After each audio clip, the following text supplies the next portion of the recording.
Okay, so this question is going to ask us to find some values for y and then draw a quadratic graph. I know it's quadratic because there's an x squared in it, and x squared is the largest power.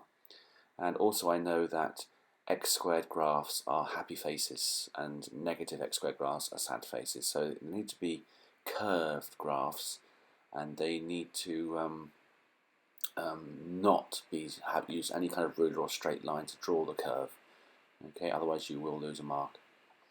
Right, what I'm doing on the screen at the moment is I'm going to my table function in my calculator, and I recommend that you do this, let the calculator do all the calculations in one go.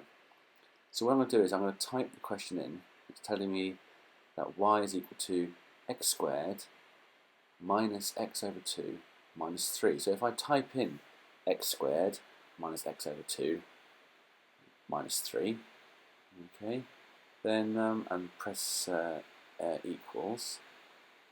You can do that on the grey Casio as well. Okay, ignore the next step, and then it says start. Where do I want to start? Well, I can see from my table that, I made a mistake there. If I start my table at minus 3, because that's where the x values start, and they finish at plus 3, don't they? And we're going up in ones. We're going from minus 3 to minus 2 to minus 1. We're going from steps of 1. Press equals, and it gives you all the answers.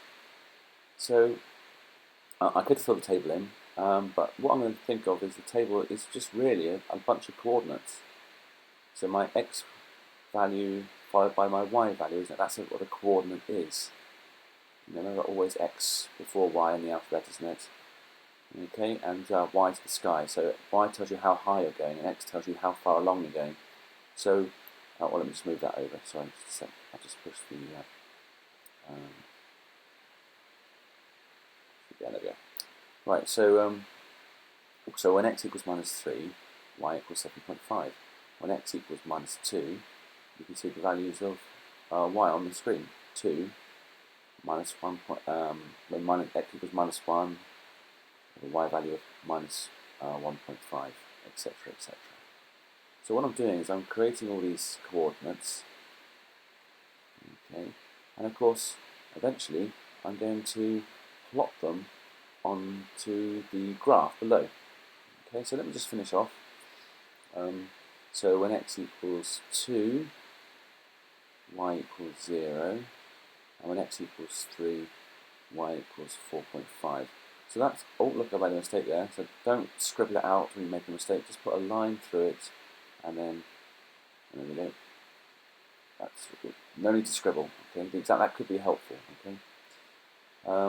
Right, so now I'm not going to go straight to the graph yet, because I'm going to get the computer to graph that for me in a second, but I'm going to make sure, does my answer seem to make sense, okay, and so I know I'm just going to do a very, very rough sketch of my solutions and just say, does it feel right? Now, I wouldn't do this on the exam paper, okay, but I would definitely have a little rough idea about what my graph's going to look like before I go to the actual exam graph, okay.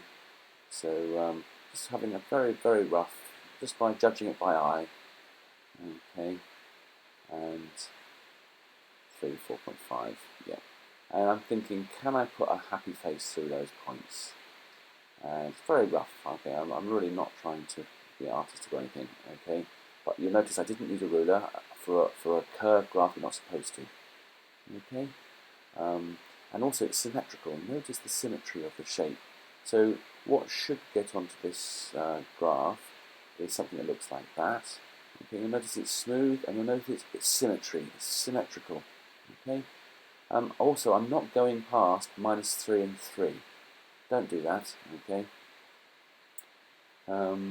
Right, so yeah, as you can see, it says it was disappointing to note how a significant minority are still unaware of the symmetrical properties of the graph.